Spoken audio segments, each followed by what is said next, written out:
Bonjour à tous et bienvenue sur ma chaîne YouTube Zilo Scrap et Bricole.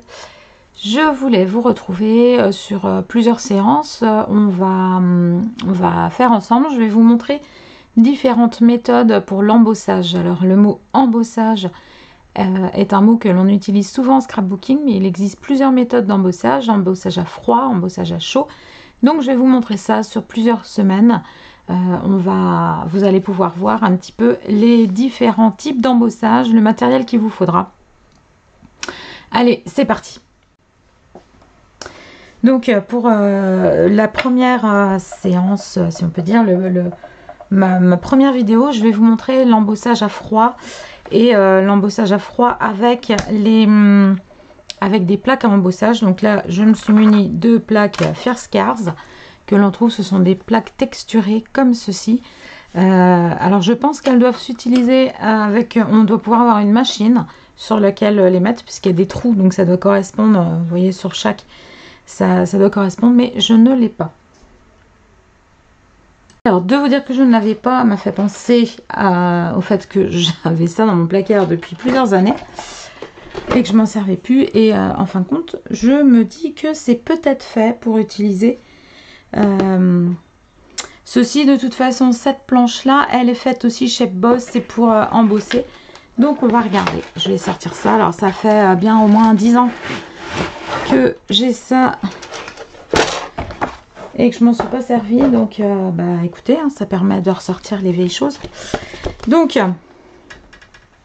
je ne sais même pas si je m'en suis servi, peut-être tout au début que je faisais du scrap, mais voilà, le scrap a tellement évolué que maintenant on ne fait plus comme ça. Bon, si vous trouvez ça, je pense que c'est du genre de matos que vous pouvez trouver dans des vides-greniers aussi, hein, donc ça peut peut-être être intéressant à acheter. Donc là, en fin de compte, on a une plaque en plastique. Pour ceux qui sont bricoleurs, enfin celles qui sont bricoleurs ou qui ont un mari bricoleur, c'est peut-être des choses qui sont faciles à réaliser, puisque vous voyez, c'est juste une plaque en plastique avec des trous. Donc moi j'imagine qu'en bois, une planche en bois avec un fourret et puis des tourillons en bois. Là ce sont des tourillons en plastique qui sont dans une petite boîte, et ça permet de hop, d'immobiliser. Bah vous voyez, ouais, on peut l'utiliser parce que ça correspond au trou. Voilà, donc ça permet, ça ne bouge plus, vous voyez, c'est pour mettre bon bah c'est bon, je vais pouvoir vous faire ça permet d'avoir quelque chose qui ne bouge pas. Alors moi, ces plaques texturées, vous voyez, celle-là elle est pas très propre, il me semble que je les utilisais quand je faisais de la fimo. D'ailleurs on voit, elles sont encore, celle-ci elle est un petit peu tachée, pour avoir des plaques de texture pour donner des motifs, des reliefs à ma pâte fimo. Donc bah écoutez, on va commencer par l'utiliser avec les planches d'embossage qui sont livrées avec. Alors je vais venir chercher, hop, allez, on va prendre une feuille de papier blanc. Je vais faire que des petits essais, hein, mais donc là cette planche, enfin voilà, cette planche elle est comme ceci, elle est livrée avec, vous voyez, la notice qui est là. Bon là moi j'avais dû mettre des feuilles et certaines planches d'embossage, ça doit être celle qu'on doit voir au dos, hein. Et bah après il y a possibilité d'en acheter d'autres. Alors je ne sais pas si ça existe toujours, je pense, parce que Firscars c'est quand même des marques qui sont assez suivies.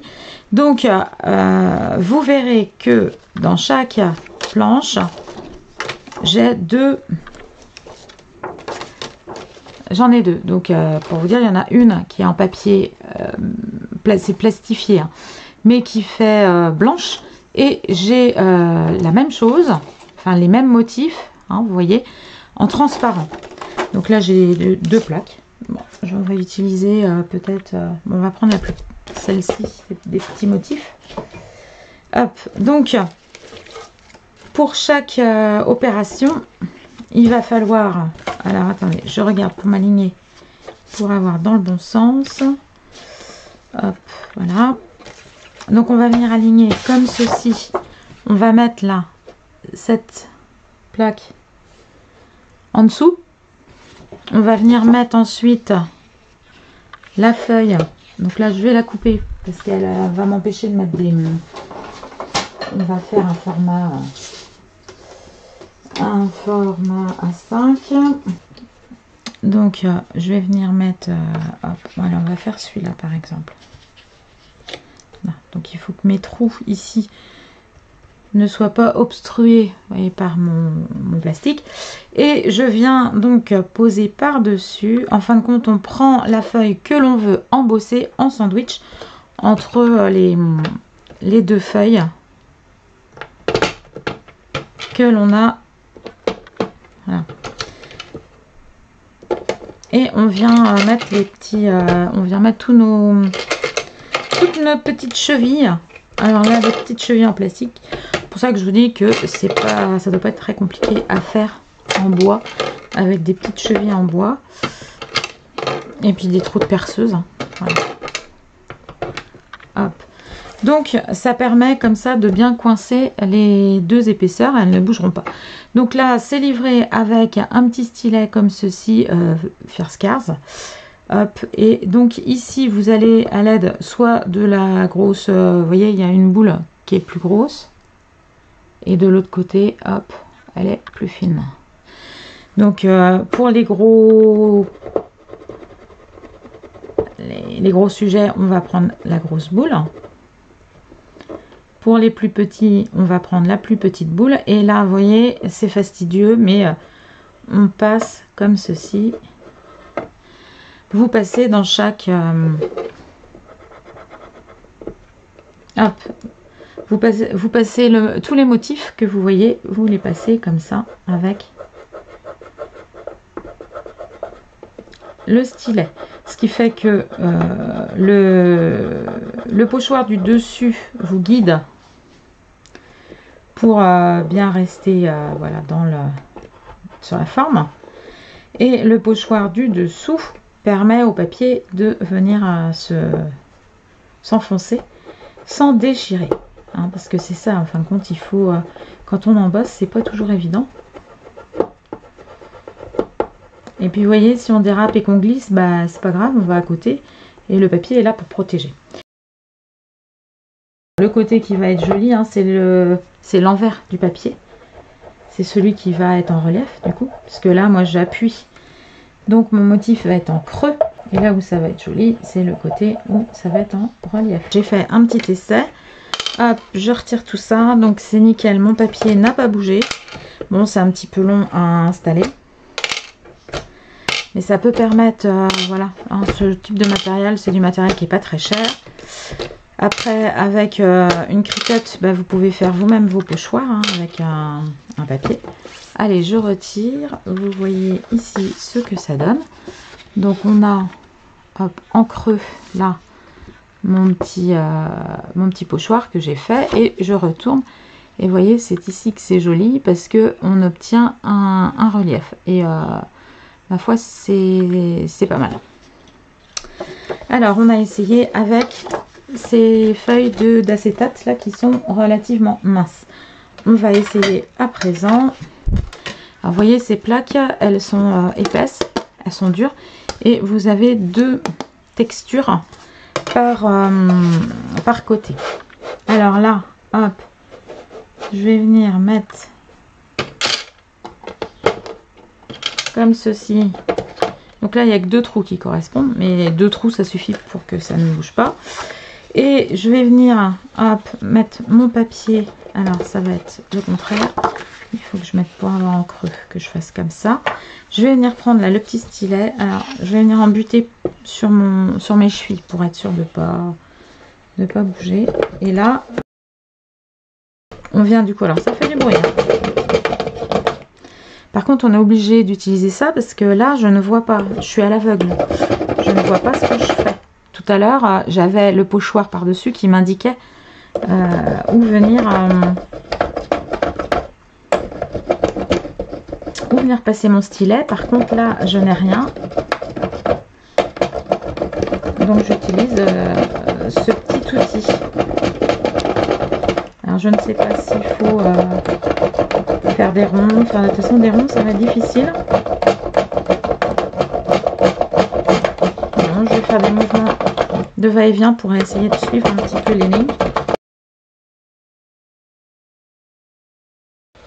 Bon, je vais m'arrêter là. Alors, c'est plus physique, mais hop, alors que je mette de manière à ce que on voit. Vous voyez, j'ai mon...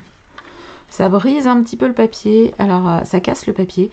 Je pense que là, le papier garde quand même une belle texture autour. Tandis que là, on a vraiment la fibre. Bah, c'est du bourrin, quoi. Du travail de bourrin, parce que faut dire aussi que là, on a 3 petites billes. Donc, voilà. Mais... bon, j'ai testé avec vous. Si vous voulez faire pour faire un fond de page, par exemple, et puis utiliser, ça peut être très sympa. Voilà. Donc ça, ici, c'est donc du gaufrage à froid avec peu de matériel. J'ai aussi... alors, pour vous montrer, hein, tout ça, c'est tous les premiers outils que j'utilisais quand je faisais du scrapbooking. Donc vous en avez certainement ou vous en trouverez, parce que c'est le genre de choses qu'on n'utilise plus beaucoup quand on est équipé.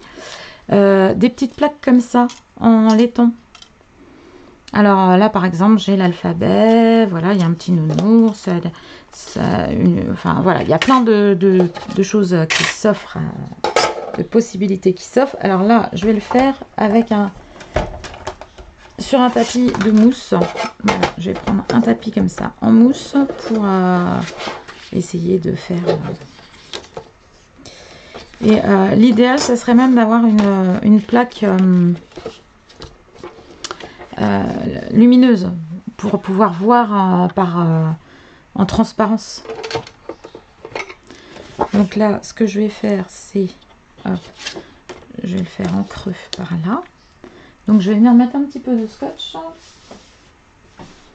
pour tenir, parce que je ne me fais pas confiance. Je suis sûre que je vais bouger. Surtout que mon tapis en dessous n'est plus très plat, donc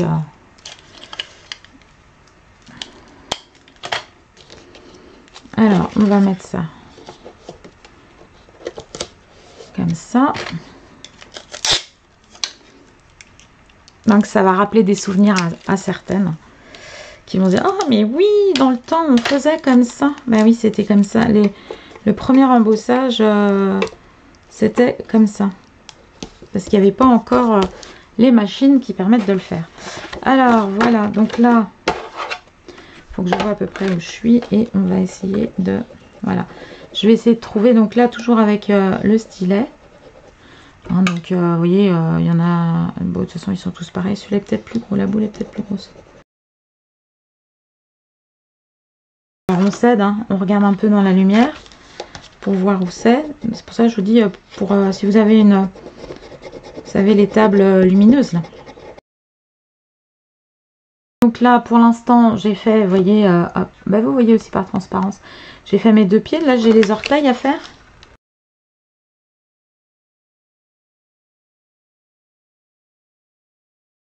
Donc c'est assez long. Et là, moi, ce que je vous fais, si vous avez ça, je vous conseille de faire sur un papier et puis après de découper pour venir mater sur un autre papier, parce que on ne sait pas forcément. Voilà, hein, des fois il peut y avoir des loupés, il peut y avoir des...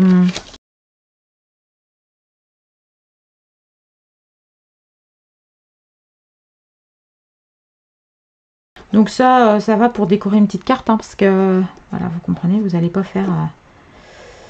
C'est quand même fastidieux, mais c'est les premiers embossages, hein, qui... moi, c'est ce que j'ai eu en premier, parce qu'il n'y avait pas encore tout ce qu'on a maintenant. Alors, vous voyez ici, j'ai mes petits pieds, hop, mes petites mains en creux. Je les ai fait à l'envers, du coup, là, sur le papier, tant pis. Et on va venir... Voilà, retirer le scotch et vous voyez ici, on a bien nos petits pieds et nos petites mains qui sont en relief. Donc ici, eh bien, vous aurez vu comment on faisait ou on peut encore faire avec peu de matériel de l'embossage à froid. Allez, je vous retrouve dans très peu de temps pour vous montrer comment faire de l'embossage avec, à froid toujours, mais avec des petits plioirs de gaufrage. Allez, à bientôt. Merci de vous abonner, de liker. Je vous dis à très bientôt. Kenavo.